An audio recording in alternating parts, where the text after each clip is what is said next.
All right, thank you. So first, I'd like to thank the organizers for the opportunity to talk here. Um, and I'd like to thank all of you for being here to listen to me talk for this hour. And I'm going to use this opportunity to talk about some joint work in progress with Matt Yu. And I have been told that maybe the audience here is on this math-physics spectrum a little bit closer to the physics side than I'm used to. So I've tried to be a little bit conservative with my time.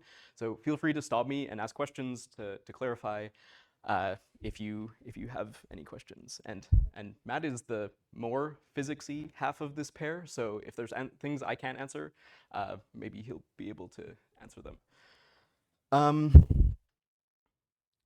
Right. So I'm gonna begin with some physics context, something that I hope we're all already aware of to put us all on the same footing on what we're actually looking for in this categorical world when we're trying to do dynamical gauging. So we're gonna start in just a space-time dimension n with some pure Yang-Mills theory. And what the action for this thing should look like is something like just the curvature wedged with the star of the curvature. And the equations of motion that come with this action are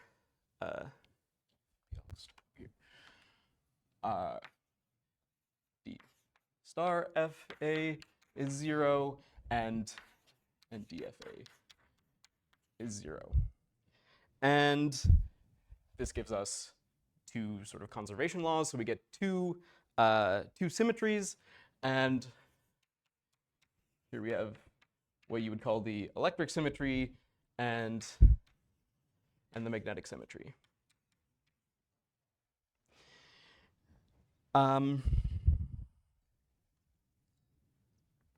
Right. This guy acts on Wilson lines. So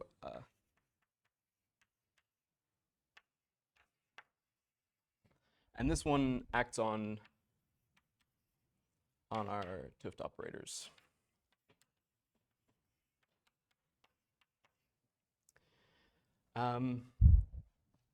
In n space-time dimensions, this one is always a one form. And this one's an n-3 form.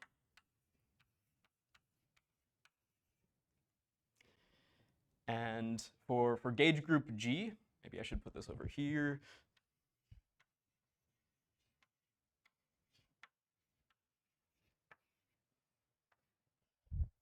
Our one form is always labeled by the center of G, and this magnetic n-3 is the Pontryagin dual of pi1 of G. So this.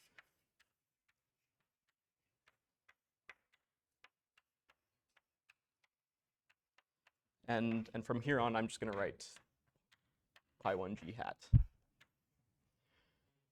So maybe to provide an example so that maybe this is a bit more familiar, if I were to pick U1 as my gauge group, then, well, our center symmetry ends up, we get a U1-1 form, and we have, well, pi1 of U1 is Z, and the Pontryagin dual of that is U1 again. So for gauge group U1, I get a U1-1 form and a U1 n-3 form symmetry.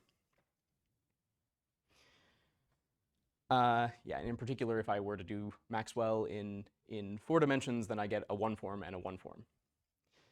This is probably the story that's most familiar to all of you. So, yep. So the fact that your df's both there at the top are equal to 0 means you have like no currents or no charges or something like no monopoles, I think the word was. Yeah, that's right. Yeah. This is pure Yang-Mills, so I haven't introduced no other charges.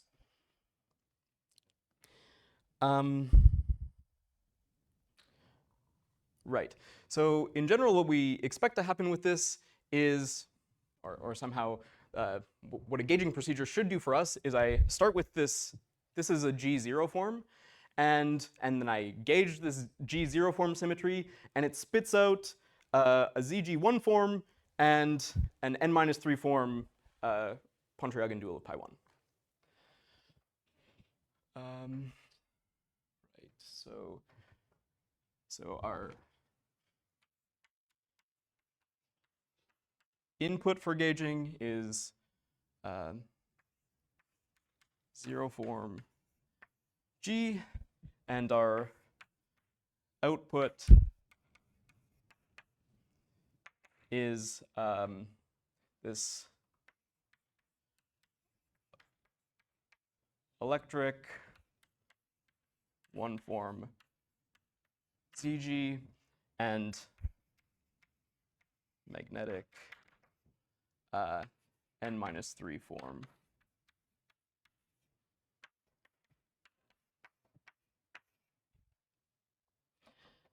And right, so this is what gauging does for us in the sort of differential way that you're familiar with, probably from physics. So, Sorry, is n space-time dimension? N is space-time dimension. Yeah. So ordinarily, what you'd plug into Yang-Mills is G is a Lie group. So yeah, U1, SU2, SU3s, things like this. And so our goal now is, well, we know that actually category theory has been really effective for describing finite group gauge theory, finite group gauging. Let's see if we can recreate that success in the Lie group world to do something like this. So goal, formalize continuous symmetries using categories.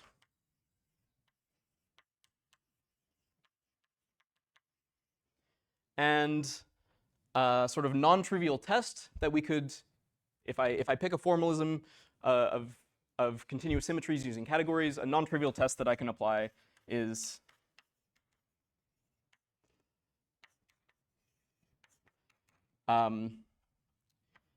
is there a gauging procedure?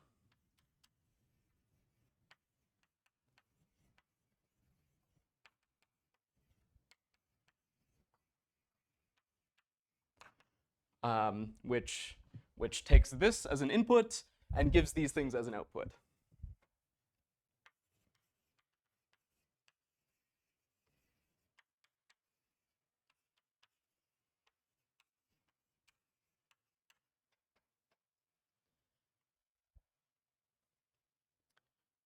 So there's our context. This was the goal of this project.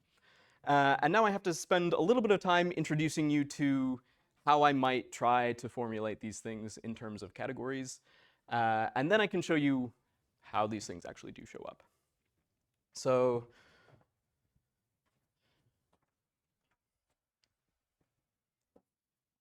I guess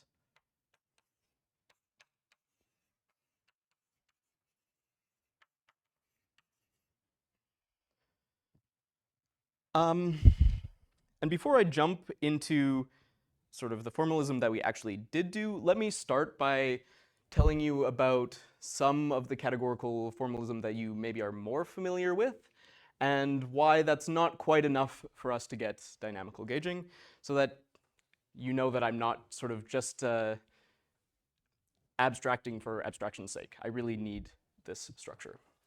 So if you're already aware of how we do finite group gauging using category theory, we encode these things using fusion categories, or at least in 2 dimensions it's fusion categories. In higher dimensions, you'd use higher fusion categories.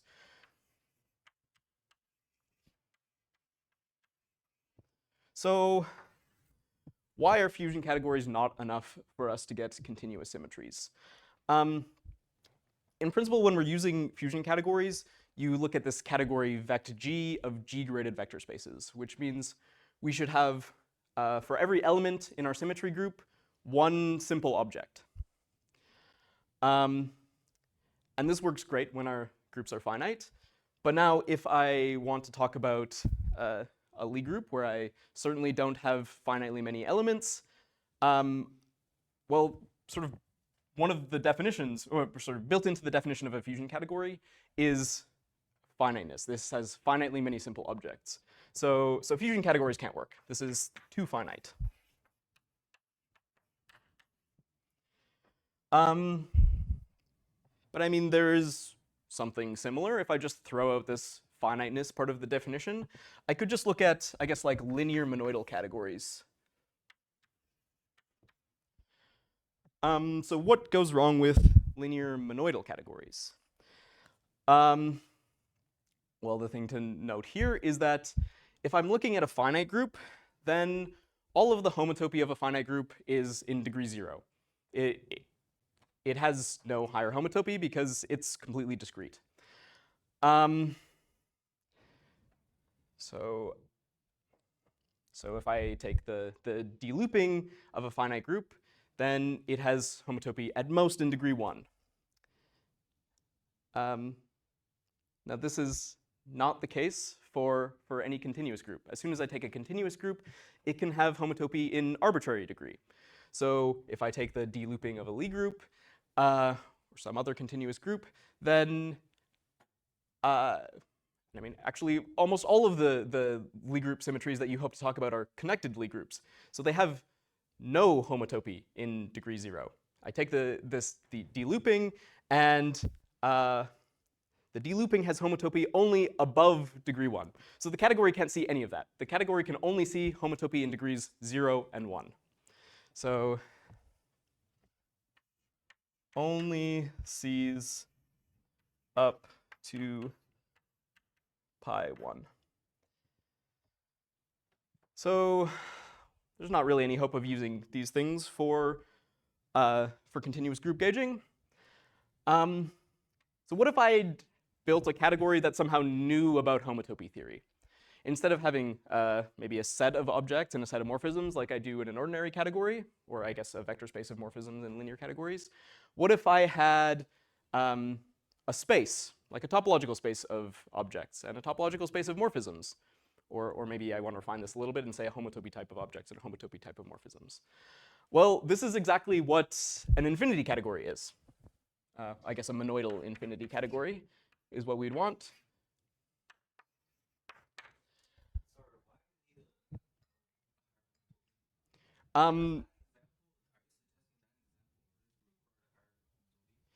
Yeah, I mean, if I look at U1, if I want to know anything about sort of being able to deform around U1, and certainly I do if I want to look at Lie group symmetry, then I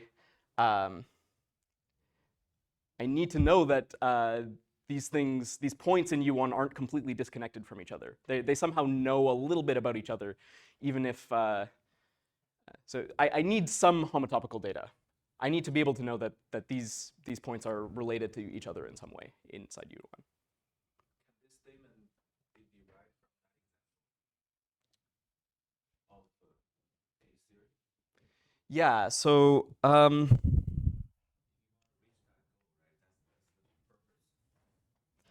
maybe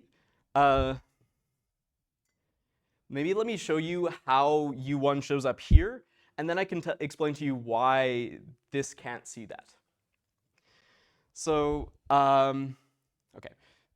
If I have monoidal infinity categories, then, I mean, this is a relatively good candidate, actually. This has another issue because it still doesn't see smooth structure.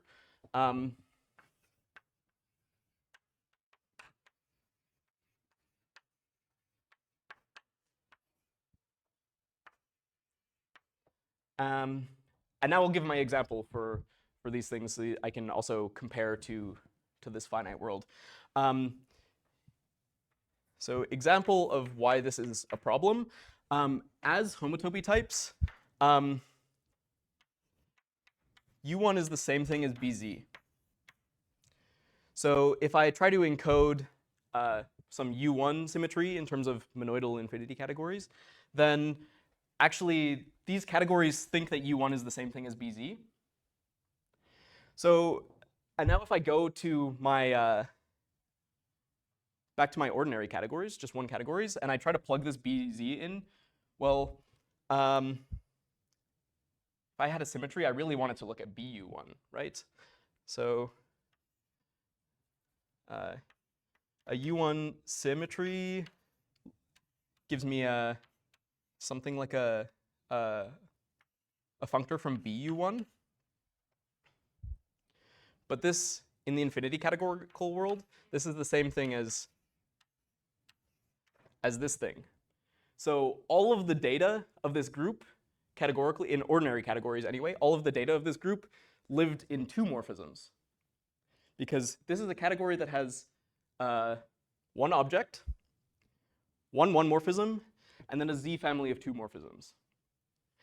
And so there was no hope of seeing two morphisms in this category because it only has 0 and 1 morphisms. So I hope that clarifies a little bit why the ordinary categories can't see sort of continuous things. A question not about higher homotopy is the third case. So you spoke about the need to see that points are connected just by 0. Yeah. Mm-hmm. But I guess he was asking about higher than 0. Ah. Example for that. Okay, an example for that. I mean, if you look at SU2, it has no pi1, but it certainly has higher homotopy that you would want to know about.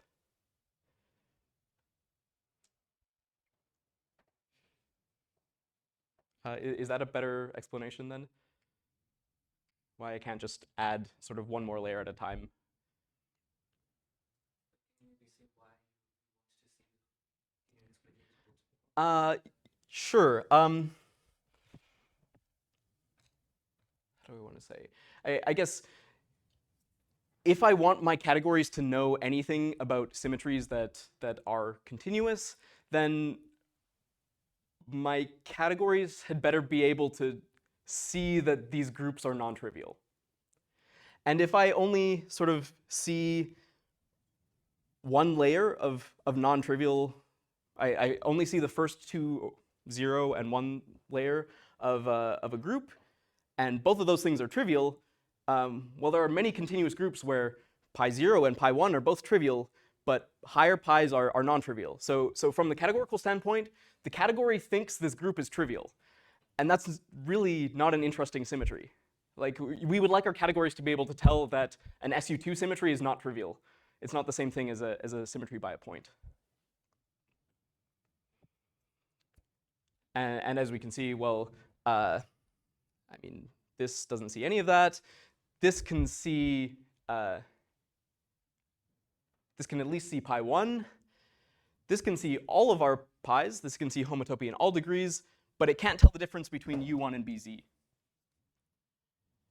And that's not really what we want from a continuous symmetry. I will comment, though, that if we only wanted to do flat gauging, this is enough. If you only cared about flat connections, you only needed the homotopy type. So I would encourage you, if you just want to do flat gauging, look at the infinity categories, because this is well developed by now. Yep. In physics, the higher homotopies of the group, they tell you they're relevant for physics. Yeah. Like instant time number. Yeah. Pi 3 of SU2. Right. Yeah. So Why you care about yeah, exactly. Yeah, this is exactly right. So these higher homotopy groups really do show up in physics.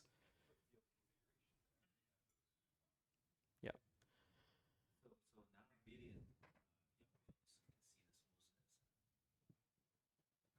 Yeah. Yeah. So here we go. 2 finite only sees pi1, doesn't see smoothness. So I need something better than all of these. If I only cared about flat gauging, then this is good enough.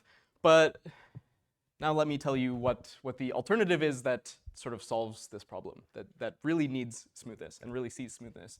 So what I can look at is sort of smooth monoidal categories. So this, I mean, I have to tell you what this is, but this formalism, this notion of category can see the smoothness, it can see higher degrees in homotopy, it can see everything we need. So, Yeah, I mean, smooth infinity categories, but at the moment I'll just say smooth categories. But yeah, this sees everything that we need. So let me tell you what these things are. First, from here I had a category with maybe a set of objects and a set of morphisms and a monoidal structure.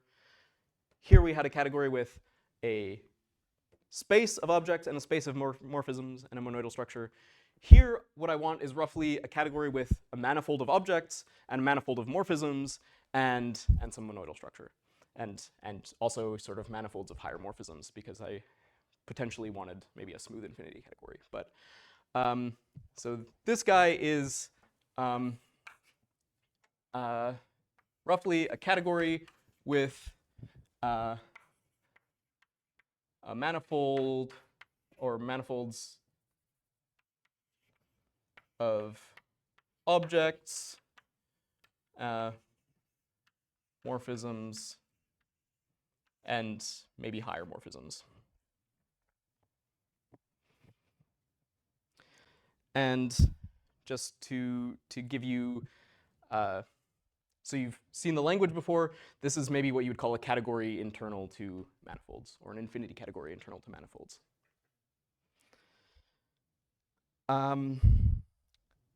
And as an example of something like this,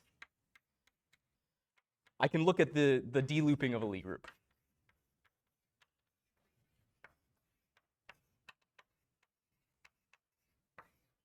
So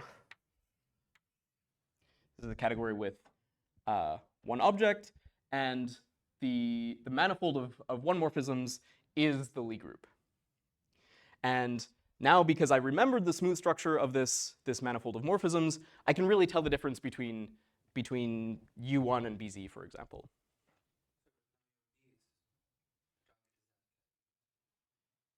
In that case, that's the function. Right. So now I've set up sort of what the structure that we need to work with is. Now let me tell you how we can actually encode symmetries using this language.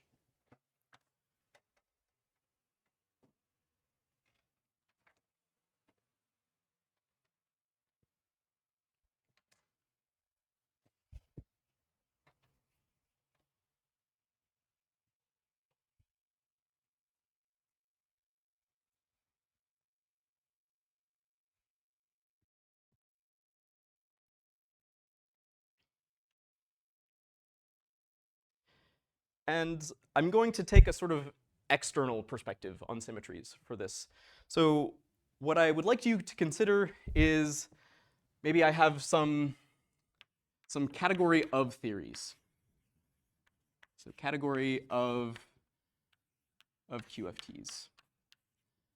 And what does this category look like? So for objects, I'm going to have, well, each object will be a theory.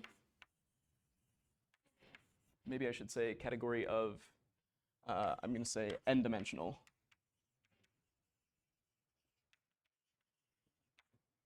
And space-time dimensional QFTs. So for objects, I'm going to have theories. For one morphisms, I want codimension 1 defects.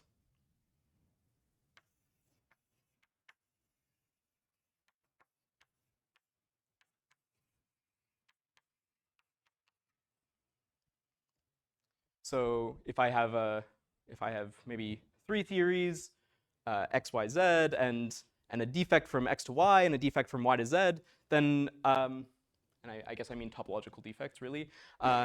Because these are topological, I can smash these two defects together and get a morphism, a defect from x to z.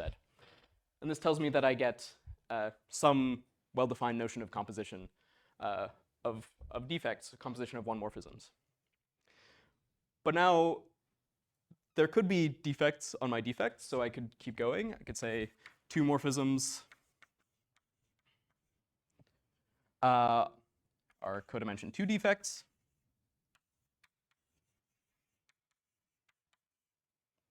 And so on. I can keep going all the way up to, well, I have layers to work with here. So imorphism are codimension I defects. And this gives me, well, an n category of theories.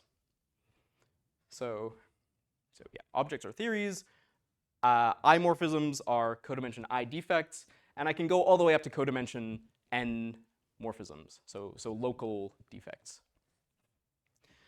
And this gives me, well, quite an efficient way of encoding symmetries. But let me maybe mention first. So Is the specific datum of the theory, or they always define some local patch? I mean, it meant something static in the background, or is this something that changes from theory? maybe let me tell you the example of where this is formal, and then maybe this will give you a clearer picture. So I can formalize this in the case of TQFTs.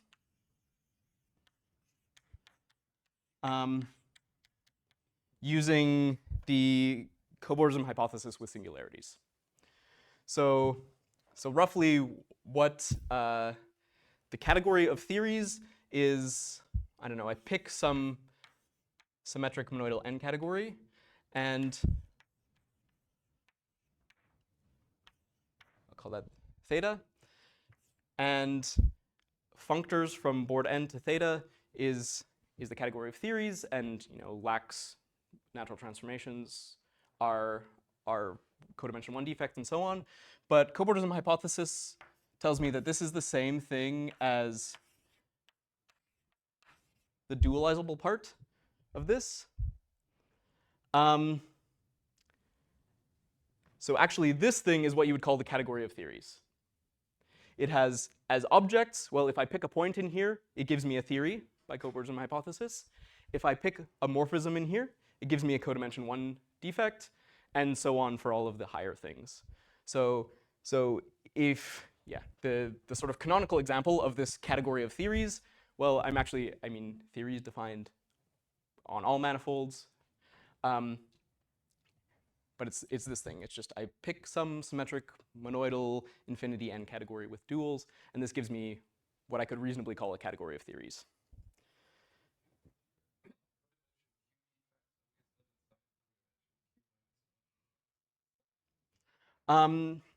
So I always want my defects to live at the junction between defects 1 codimension lower. Yeah, exactly. So if you want codimension I defects that are at the boundary of nothing, then I just look at the invisible defect below that, and it's a morphism from the invisible defect to the invisible defect. Is this a reasonable answer to the question? About topological defect you're talking about? I mean topological defects. Gauge theories are not topological, but the symmetries are still topological. Okay, it's a really small subsector of gauge theories observable. Like you should be cut gauging of the, I would be with you, I would say, okay, yeah. Sure. I mean, it's slightly surprising. We'll get to the point. You'll see that actually these symmetries from dynamical gauging show up even though I only talked about these topological defects. When you add matter, you don't have them anymore. There are gauge groups of matter that don't have this. I mean, the symmetry is broken, but it still acts on the. Sure. Pure gauge theory is fine. There are one symmetries, and there are both Witten operators which are topological. That's what you want to describe, as far as I understand.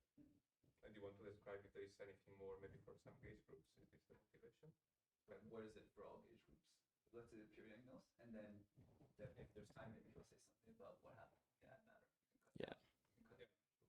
But can you find something new about? I just know one from symmetry group of Witten operators, which is what he wrote before. No.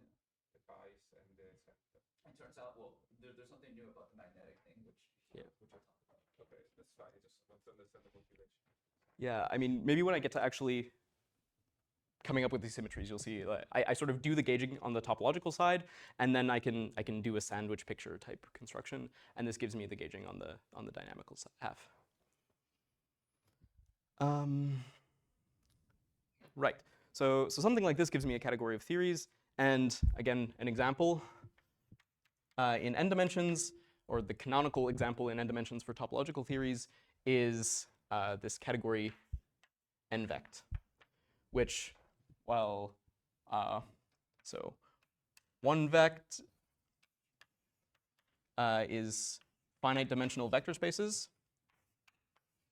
and an n vect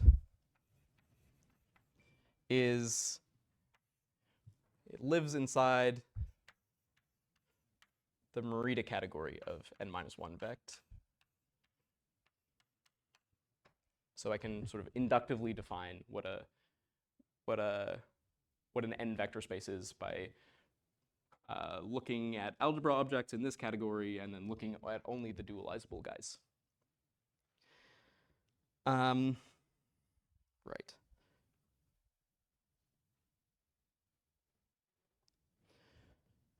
And using this language, how do I encode symmetries? Well, roughly, I don't know, maybe I'll start with a zero form symmetry. What is a zero form symmetry?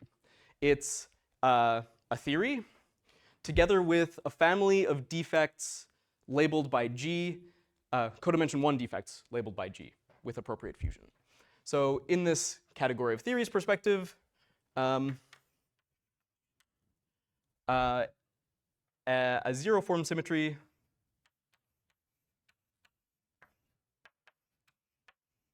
is the same thing, so is a functor BG to the category of theories. So I have one object, it picks out one theory, and I have a family of defects labeled by G with the same composition as morphisms in G. But this also sort of immediately tells me what higher form symmetries should look like. Because an I-form symmetry should be a family of codimension I plus 1 defects with the appropriate composition.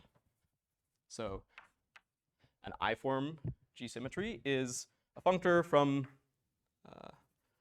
the I plus first delooping of G into the category of theories. And let me mention now that there's a slightly strange example that comes out of this.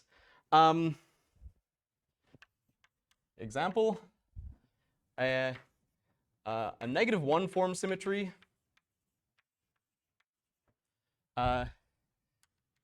is a functor from G into the category of theories. So it's just a family of theories parameterized by G. And if these were all smooth categories, like we're hoping they will be in the dynamical world, then this really gives me a smooth family of theories. I'm allowed to deform around this family of theories smoothly. You overloaded the notation for B as a functor. In this case, what is it? It's always the delooping. It's always the same thing. But in some cases, you think that you've seen kind of structure, right? Yeah. In this case, So I guess I'm using this like delooping hypothesis, where I say that I have a fully faithful inclusion of like algebra objects in n categories into n plus 1 categories with 1 point.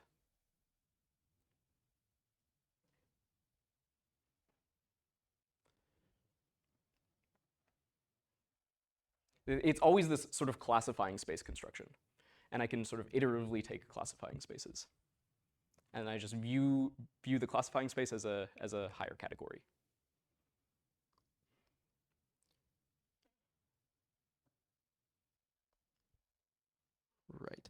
And just as for people that will recognize this, let me pick out what I mean by the categories that we'll be working with smoothly. So examples of, maybe I want to move to the other board so I can keep this.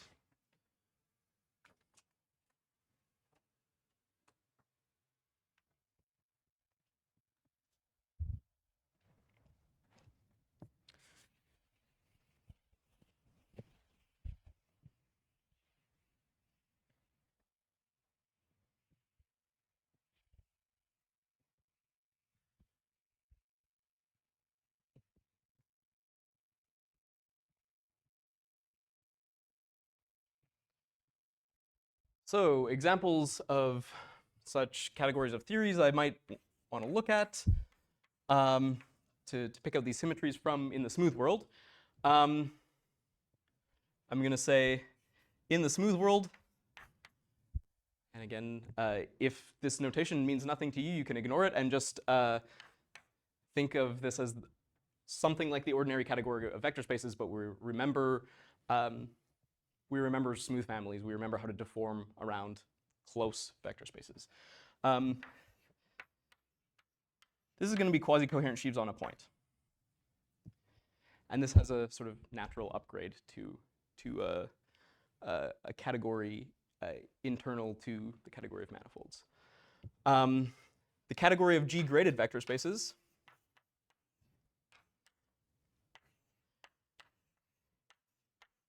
is quasi-coherent sheaves on G. And the category of G representations is quasi-coherent sheaves on the de-looping of G.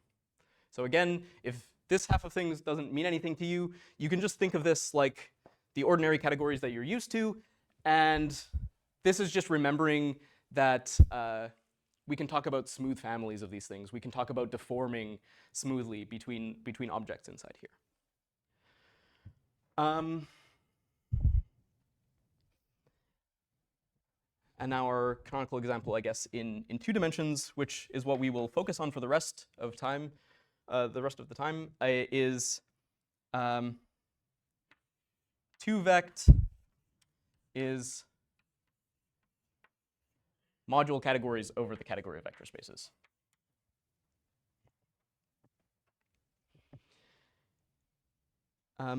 So this is what I want to call my category of 2-dimensional theories, roughly. 2-dimensional linear theories. And now our goal is to use this, this formalism of this external perspective on higher form symmetries, and this to rebuild the electric and magnetic symmetries. So our goal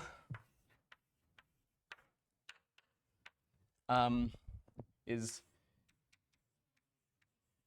given a G zero form symmetry in this category of theories. So G zero form, G.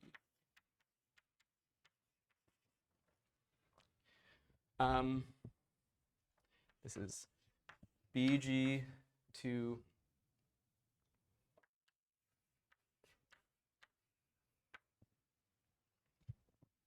I want to build the electric and magnetic symmetries.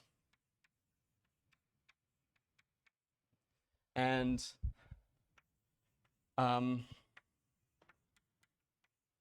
so this electric one-form symmetry is labeled by the center. And I told you that a one-form symmetry is the same as a functor from de-looping twice. So this electric one-form looks like this. It's going to look, it's B2 ZG into mod vect. So this is a one-form electric ZG symmetry, and the magnetic symmetry is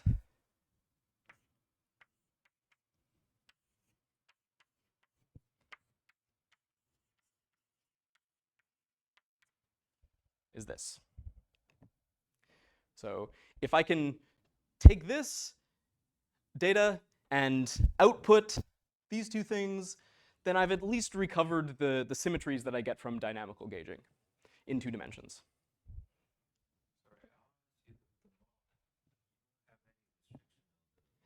I don't yet because I'm not we don't know the cobordism hypothesis side of this yet. If you had a cobordism hypothesis to work with, you would want to put some sort of dualizability restrictions. But if I know this already in the non-dualizable world, then you should be able to restrict this functor to a dualizable thing. So I guess what I'm saying, I'm doing the most general thing first. I'm showing that there's a way of building this without any dualizability. And then if you want to impose dualizability later, you should be able to do that.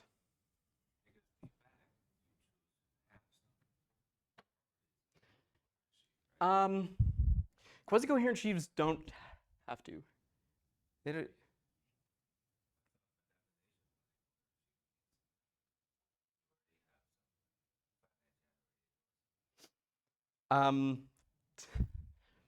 to me, quasi-coherent sheaves means this is not going to be helpful at all. I start with the category of okay, I have a functor from algebras or like C infinity rings into categories, which takes a C infinity ring to its category of modules, and then I can just extend that functor to all stacks.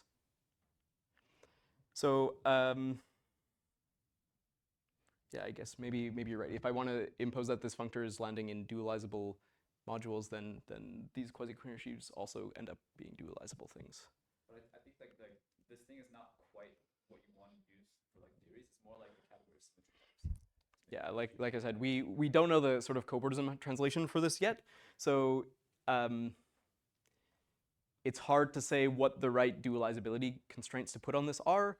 But what this does do for us is, if we did know what the right dualizability constraints were, then we can sort of restrict to these subcategories, and this should still land in the appropriate subcategory. I thought you said that this thing is in the end sitting inside some sandwich and that it should meet this dualizability condition necessarily. Right, yeah, I mean, you would like to build a sandwich out of these things. The easiest way I know how to build a TQFT and build a sandwich is using dualizability. There's probably a way to sort of circumvent that, but we don't have an answer to that yet. Yeah, but you're right, if I could build a TQFT out of this data, maybe not a fully extended TQFT, then maybe I don't need these strong dualizability constraints. And this is exactly why I don't want to impose these things yet, because I don't know what the right constraints on these are in order to get a well-defined sandwich picture.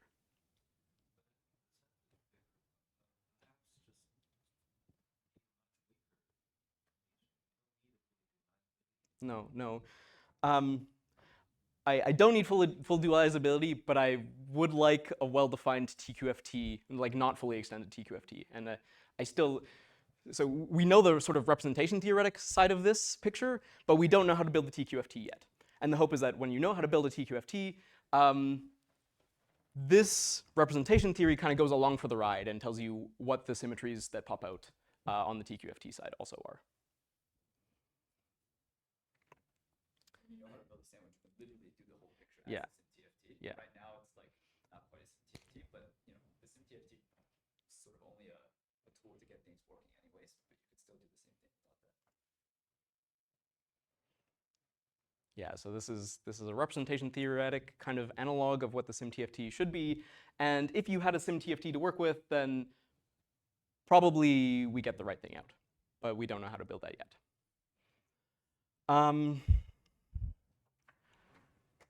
Let me try to tell you where these symmetries actually come from.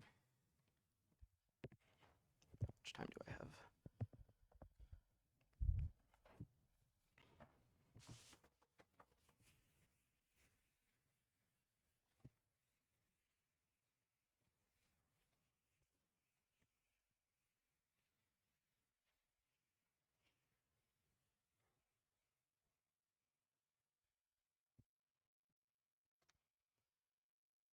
So,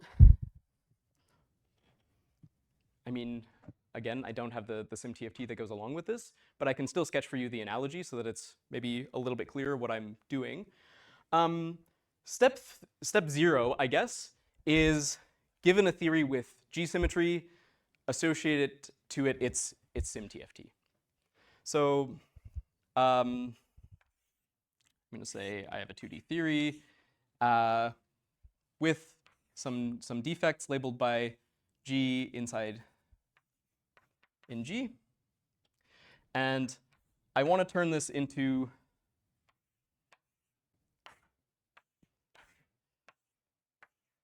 something living on the boundary of some other theory. And there's a universal way of doing something like this, which is equivariantization.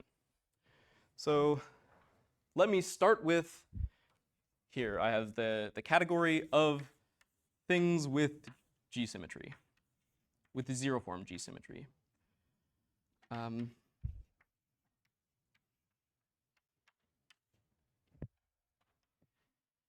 And actually, I mean, there's a couple different ways I can see this. I could take the limit. The limit is a perfectly well-defined functor that lands inside mod vect. I'm going to take a slightly different perspective because it circumvents sort of another subtlety.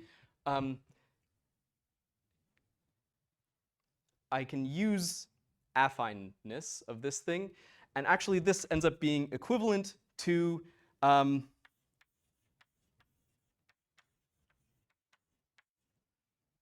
category of module categories over G representations.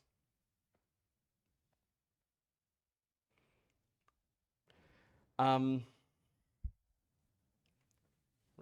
And by one affineness, I mean sort of in the sense of gate-scory, but there's another way I could do this if this is unclear. Like I could take the limit, and this would land inside mod vect. But then I notice that everything in here actually ends up being a module over the equivariantization of the unit inside here. So I can do even better. This is mod like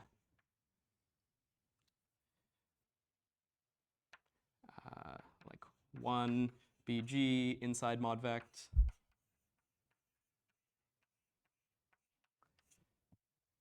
And the equivariantization of the unit is G representations. So there's two different ways I could do this. I can take the limit and then realize that the limit functor has a lift, or I could just use sort of affineness from algebraic geometry, and then I immediately get that this is an equivalence. But what this does is I should imagine rep G is labeling some 3D TFT up here. And again, I can't make this precise because I don't know what the dualizability conditions to make this go through in the smooth world are, but at least by analogy, this is what this looks like.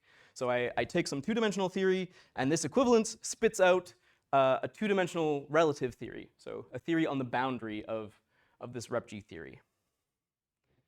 And this is the same as how it works in the finite group world. So this is like the equivariantization of whatever lived here. Call this like C or something. Is a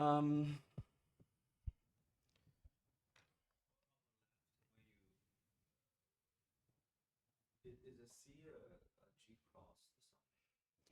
So it's not a G crossed something. I really mean that this is like a linear category with action of G bifunctors. So yeah.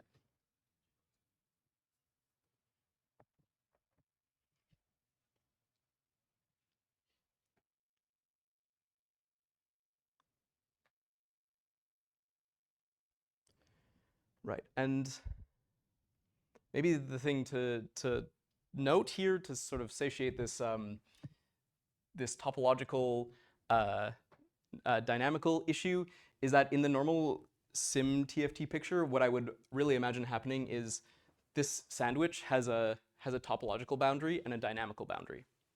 So up here, maybe I say like this is the physical boundary, and I'm really talking about this this topological boundary, this symmetry boundary. And then I can use this symmetry boundary to implement some gauging on the physical boundary. So even though I only talked about topological defects, I can still use those things to implement gauging on the physical side. I mean, you would think so, but it spits out the symmetries of dynamical gauging. That's possible, but it's different than doing the theory. It changes the theory. What you do in the balance is always symmetrical operations. That's obvious, no? That you can go back. I'm not going to pick a dualizable topological boundary condition, so it's not invertible. So you cannot go back and forth. I cannot go back and forth.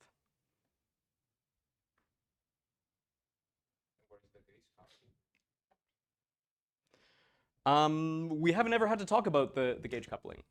So I can't say exactly where that lives, but what I can tell you is that I managed to get the right symmetries for dynamical gauging without ever talking about a gauge coupling. That's a big problem. I don't know. I mean, is it? There can be multiple ways to get the same answer out.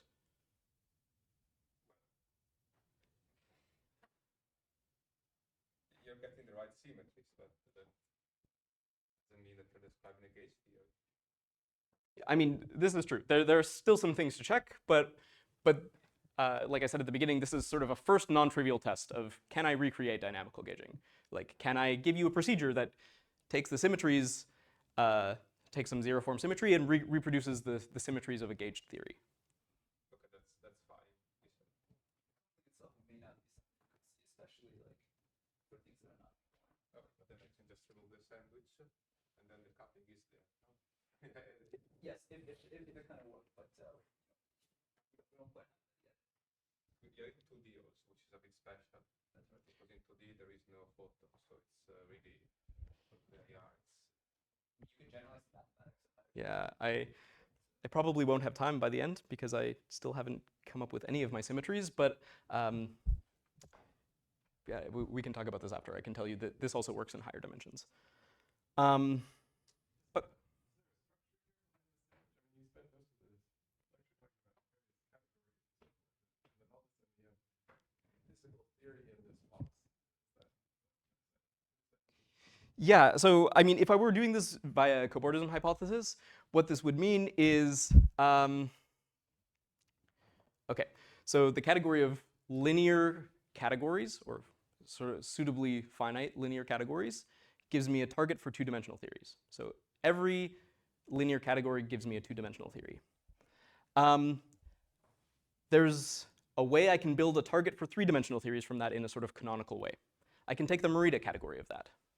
So what this tells me is that every, again, suitably dualizable, monoidal linear category gives me a three-dimensional theory.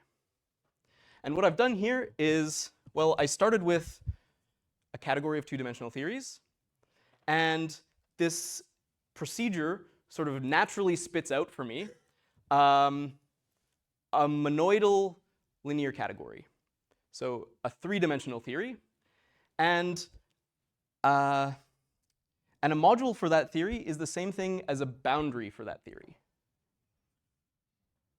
So sorry, I guess a module for this monoidal category is the same thing as a boundary for that 3D theory. So what this procedure has done for me is spit out the pair of a three-dimensional theory and a boundary for that three-dimensional theory. That's not the physical theory, that's the other. Yeah. Physical theory you get from gauging the G action on the back. Yeah. Yeah. So As a theory itself, he's gauging on that, which is like the category. of all exactly. types. Exactly. So yeah, I should think of this guy here comes from gauging the G symmetry on the trivial theory. So I mean, you think of it maybe this labels a 3D BF theory or something like this, but I can't make this translation formal yet. And then everything in here ends up being sort of a boundary for this 3D theory. And I have 3 minutes to tell you how I actually get all of the symmetries. So, do I? Oh, great. Even better. Maybe I'll actually get through this then. Great. So, step 0, roughly, given a theory with G-symmetry, spit out its sim-TFT sandwich. So, and formally mathematically, this is this equivalence. I give you a theory with G-symmetry, I spit out a relative theory. So let me now move on to the electric symmetry.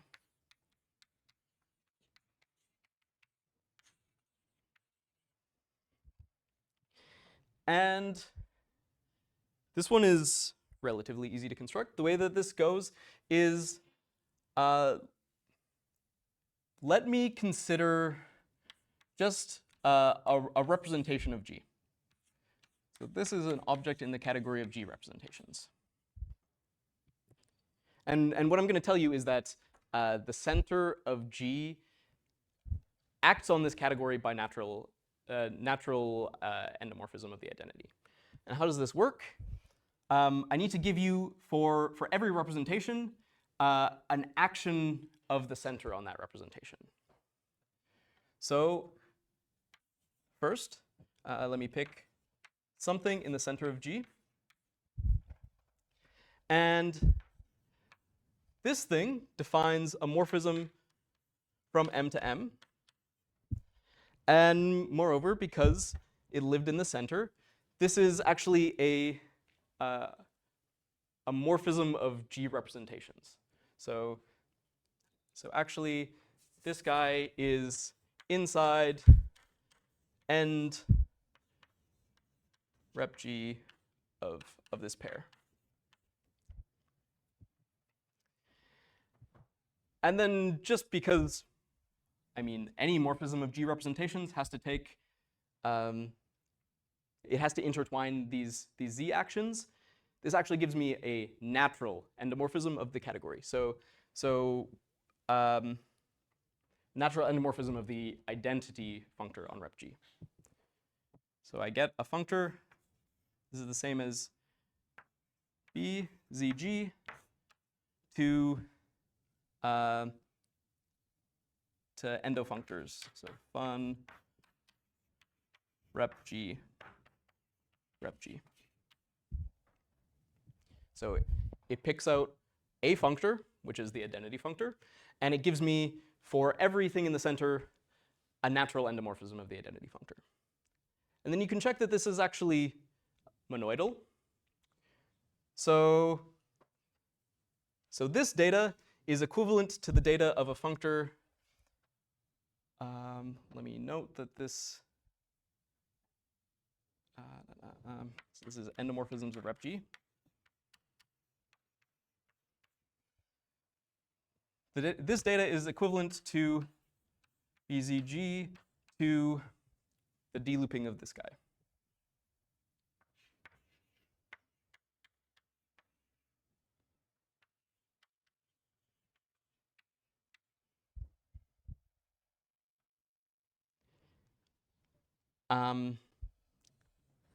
And this lands inside the category that I wanted. I guess this is monoidal endomorphisms, but this lands inside module categories over rep G.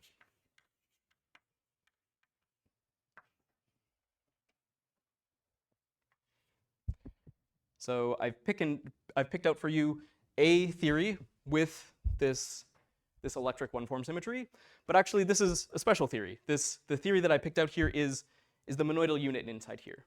So what I'm really saying is this thing lands inside the Drinfeld center of rep G. And then, I mean, in typical sandwich fashion, when I land inside the Drinfeld center, I should imagine this as giving me local operators that live in the bulk that give, I can then project to the boundary. I can take something like this and run it into the wall, and this gives me when I run it into the wall, it gives me a one-form symmetry on this 2D theory. So I've picked out a one-form symmetry, but actually it's sort of the generating one-form symmetry. That gives me a one-form symmetry on everything else in this category of theories.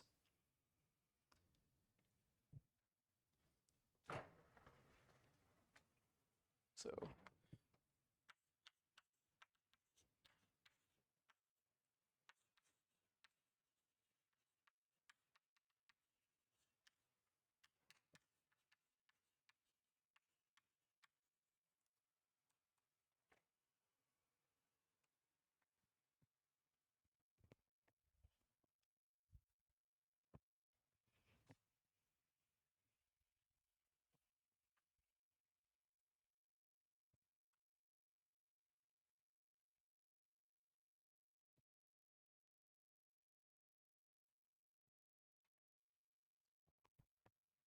now we found our we found our electric symmetry. Let's look for the magnetic symmetry.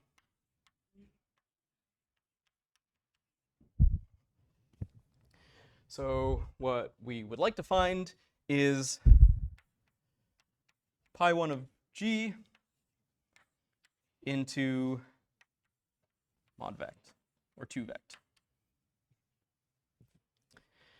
And the way that this one works is I do actually have to pick a particular boundary for this. And what I want to note is that these connections in the presence of a magnetic monopole aren't actually connections. They're only sort of twisted connections in some sense. They're connections for the universal cover of G, not for G. So, and what this sort of negative one-form symmetry is supposed to tell us about is about some magnetic monopoles. So like twisting the connection by shifting by some flat connection, basically. So connections with magnetic monopoles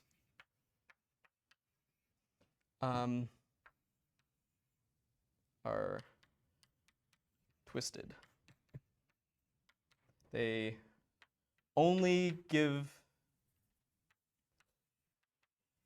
connections for the cover of G. So I always have this short exact sequence of groups, which says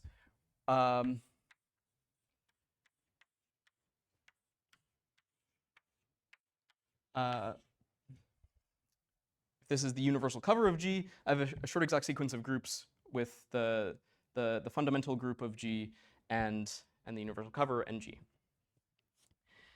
And now I want to note that this gives me a functor that goes the opposite direction. It gives me a monoidal functor that goes the opposite direction between categories of representations. So this gives me rep G to rep G tilde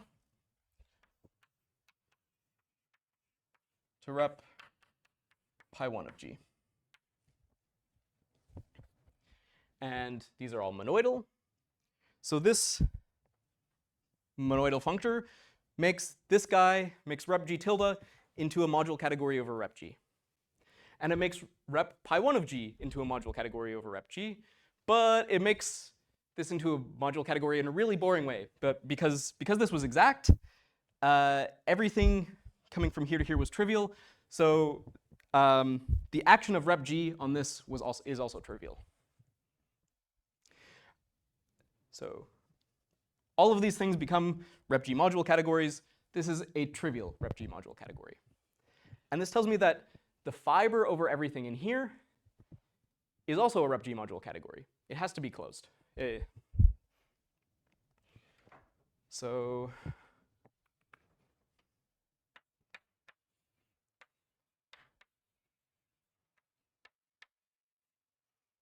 over, I don't know, X in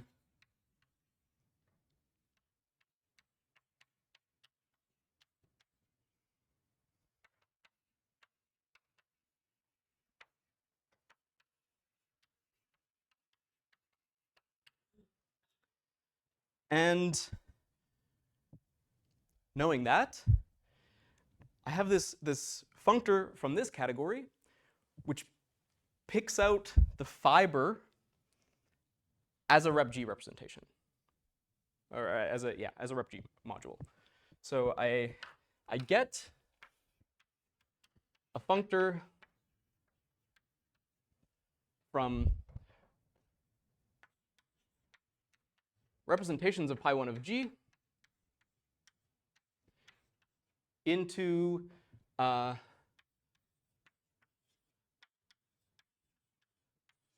modules over the category rep-G. And this just takes X and maps it, maybe I'll give this a name, this is F maybe, and maps it to the fiber.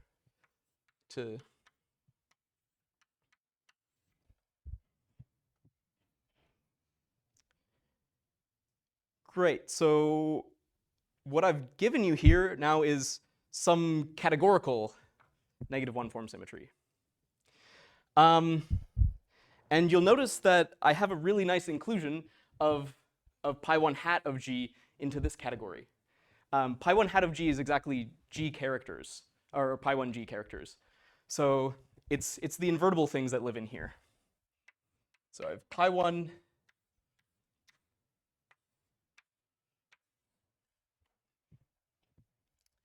So there's my magnetic -1 form. I have a functor from pi1 hat of G into mod rep G, which sort of just picks out all of the G representations that are twisted in a certain way. It tells me how pi1 of G acts on these representations when I sort of wind around.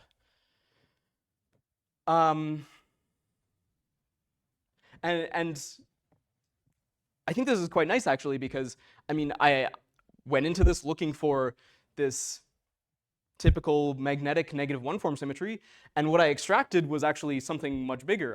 There's an extension of this magnetic -1 form symmetry by some categorical symmetry that the differential part absolutely does not tell you. So this is our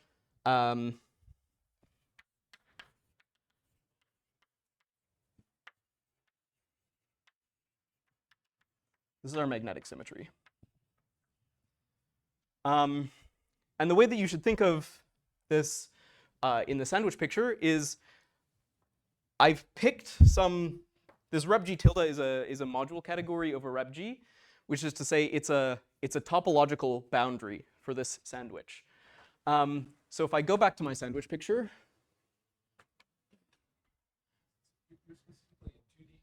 I'm specifically in 2D here. I can, yeah, I mean, you said I have another 20 minutes or something, so I can tell you how this works in higher dimensions too, but I think it's easiest to sketch in 2 dimensions. Yeah, so what I've done here is I've picked for you some topological boundary for this sandwich, which is rep G tilde, and just putting this boundary on here and then smushing the sandwich, well, I see now that I get this magnetic -1 form symmetry on anything I like on the physical boundary. Right. Any questions about that before I try to go into higher dimensions? Okay. I will.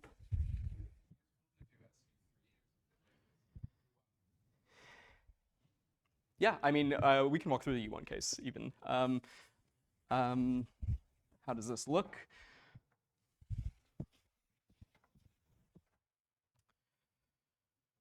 Yeah, I'm just going to erase this entire board and we can restart and do U1.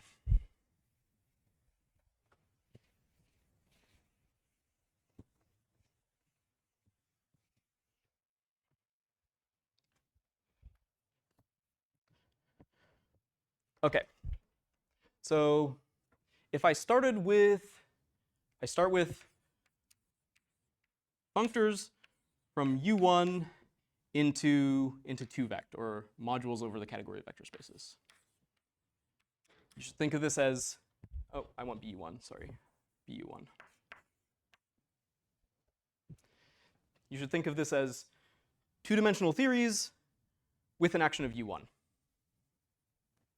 by zero form. I now do my equivariantization, this equivalence, which, so this is equivalent to modules over rep U1.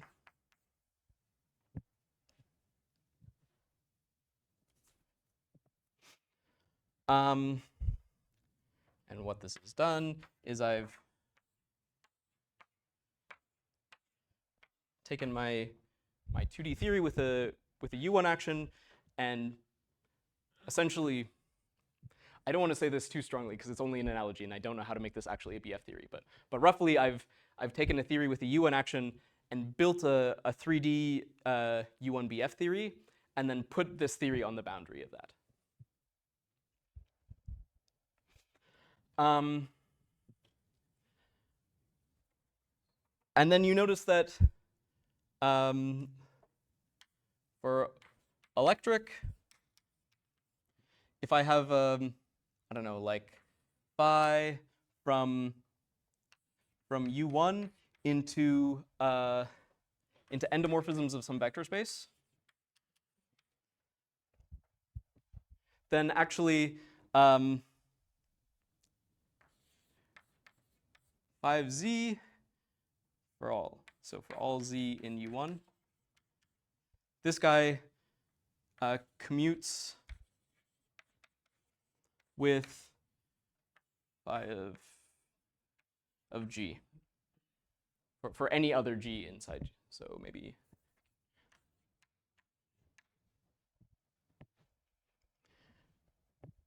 so just this data, attaching this data at every point, at every object inside the category of U1 representations gives me a morphism from that representation to itself.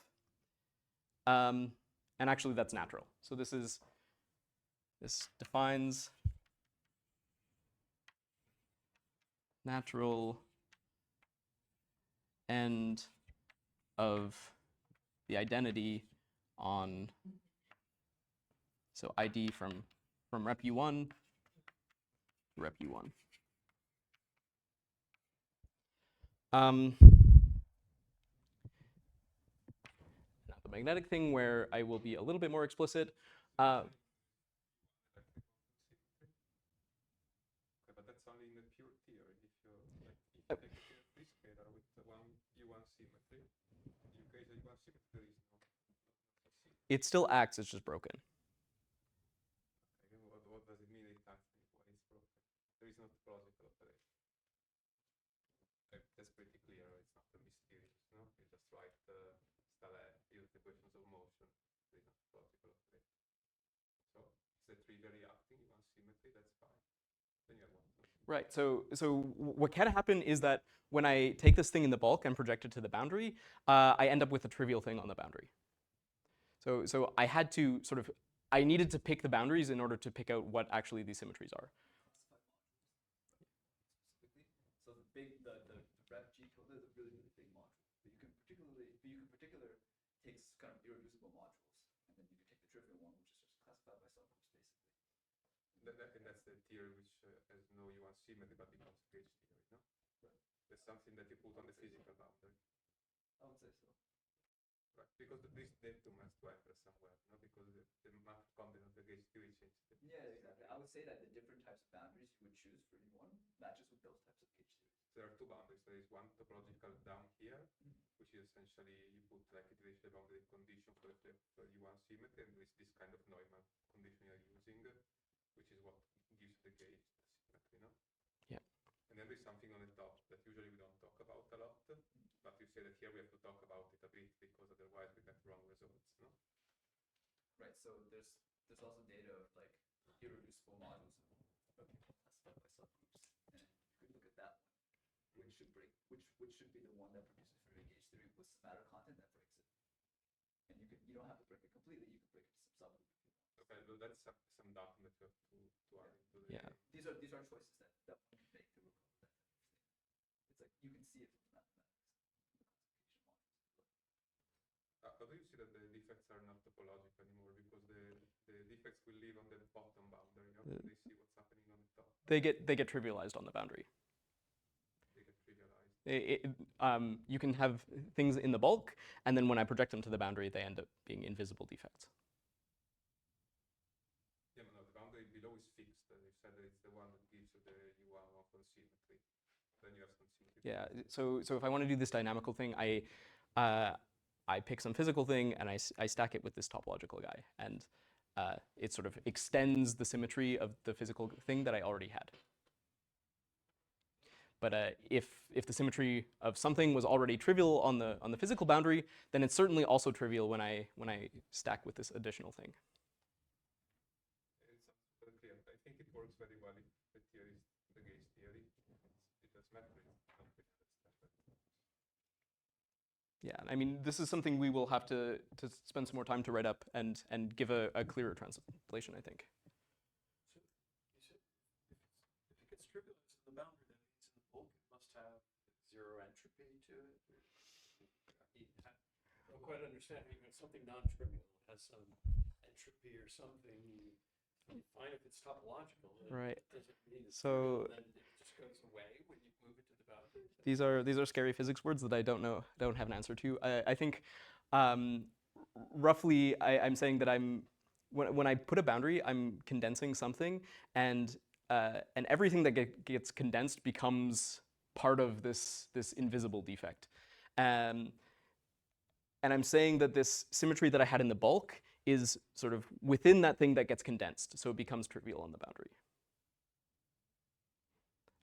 That's probably not a satisfying answer, No, but right, yeah.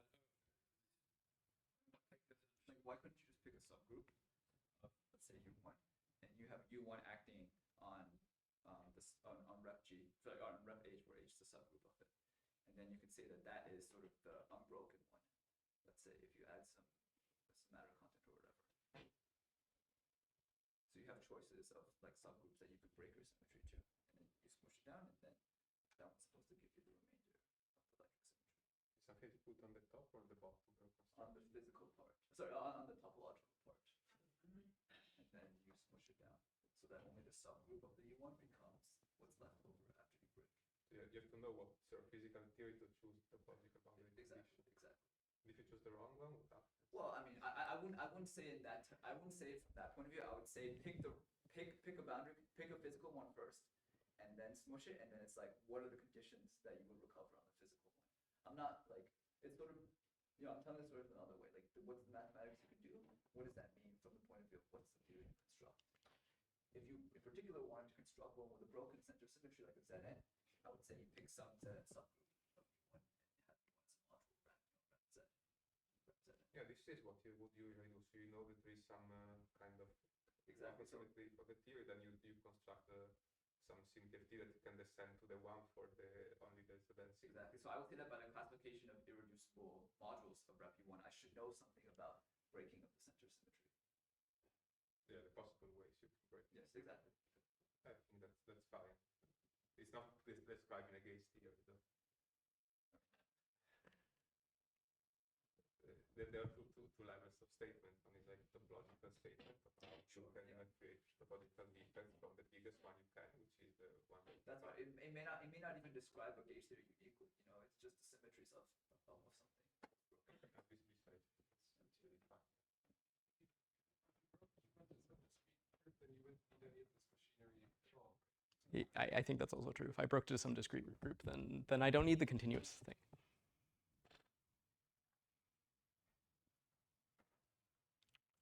When you talk about the spherical boundary, I mean, let's say it's a scalar or something.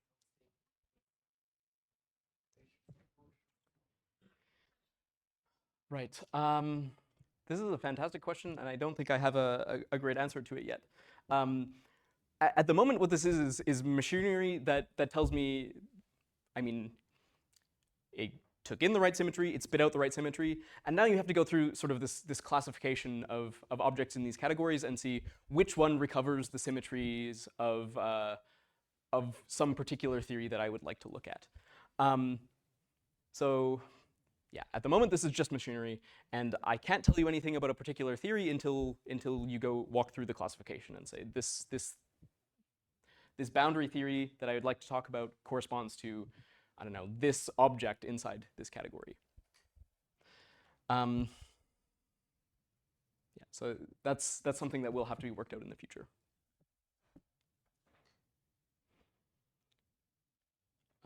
What do I have left? 10 minutes.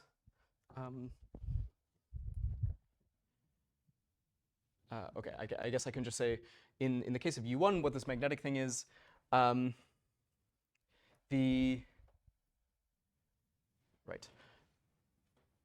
So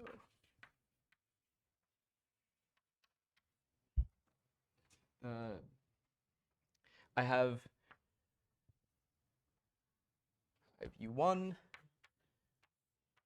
which includes into the category of Z representations. Actually, these are all of these finite dimensional simple objects inside the category of Z representations. And now what I'm telling you is that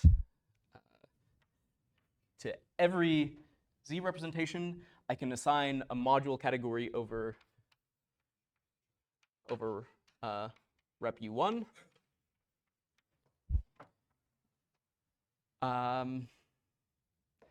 Which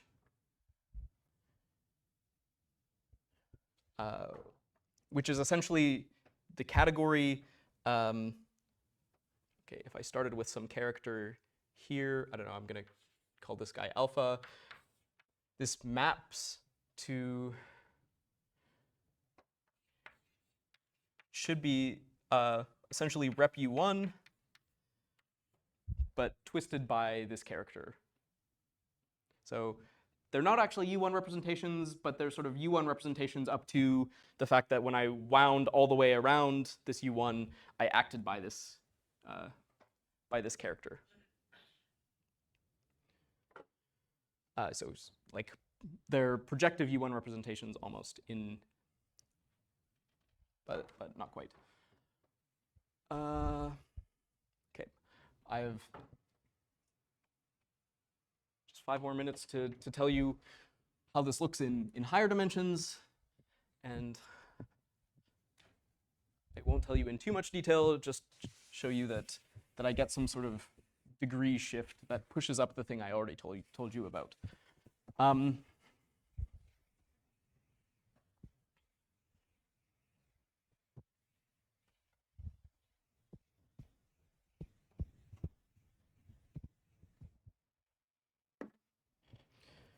So, yeah, in higher dimensions, the electric symmetry should look essentially the same, but we do have to talk about the magnetic symmetry because it shifts from being sort of on the bottom layer of this category to being, it always lives 2 dimensions from the top layer. This is what it means for us to have this n-3 form. Well, I can look at this, what you would call maybe the category of, okay, so I'm in n-dimensional spacetime.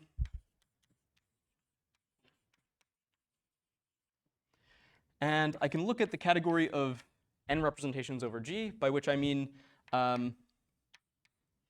this is functors from BG into the category of n vector spaces.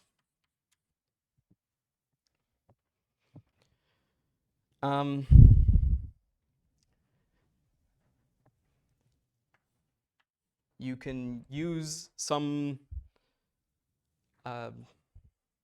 sort of statement about taking limits to show that this is the same thing as n-fold quasi-coherent sheaves on BG. And again, I'm sorry, I know this doesn't mean much to to people that don't like the math side of it so much. But and now I use affine NIST, and this becomes the same as modules over n minus 1 quasi-coherent sheaves on BG. And then I just do this same sort of thing iteratively. And I land in n minus 1 fold modules over Qco BG. So this is mod n minus 1 rep G. So you'll notice that, maybe I'll write it this way. This is mod n minus 2 mod rep G. So this is the same thing I talked about in the two-dimensional story. So I still have this sort of inclusion of the category of G representations into this thing, or the category of representations of the Pontryagin dual of pi 1. So I still have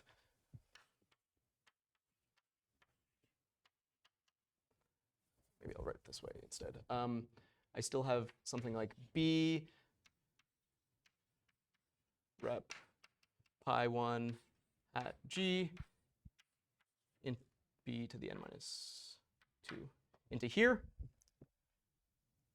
And this is exactly what it meant for me to have an n minus 3 form. It's just, yeah, I took the exact same symmetry I had before and sort of adding lower layers to this category of theories also shifted the negative 1 form I had before up, and it always stays sort of 2 dimensions from the top. And this is how I get an n minus 3 form magnetic symmetry in arbitrary dimensions. And I think I will leave it here. So thank you.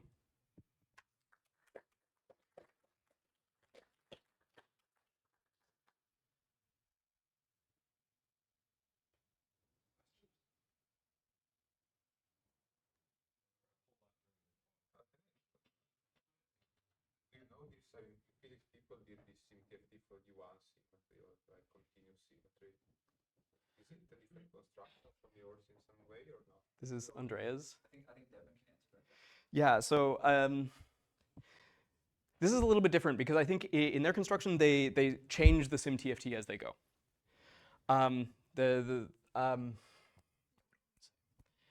Some part of this dynamical gauging procedure in their process is they change the sim TFT.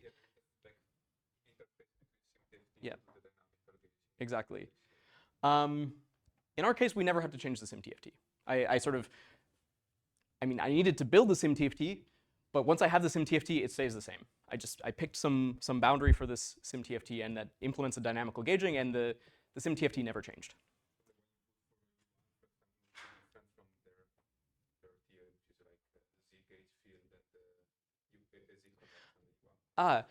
So they do talk about this. I think they take the universal cover of U1. They look at like R connections, right? And I think I would like to claim that the reason that we pick this, I don't know if it's still on the board here somewhere, but we pick this boundary, which is representations of the universal cover, is exactly the same reason. So I'm sort of just, they have to look at, yeah. Which makes sense because then you keep dynamical, you keep the universal cover. Yeah. Yeah. Maybe you were asking about like the recent papers, like they use skyscraper sheaves or something like this. Those are too complicated for me, but I just wanted to see if imagine the U1 is very easy. They wanted to see how it matches the construction here. No? I think that boundary is somehow very related. I would like to say that the reason that we pick this rep R boundary, this rep cover boundary, is exactly for that reason. So you were still kind of putting in groups.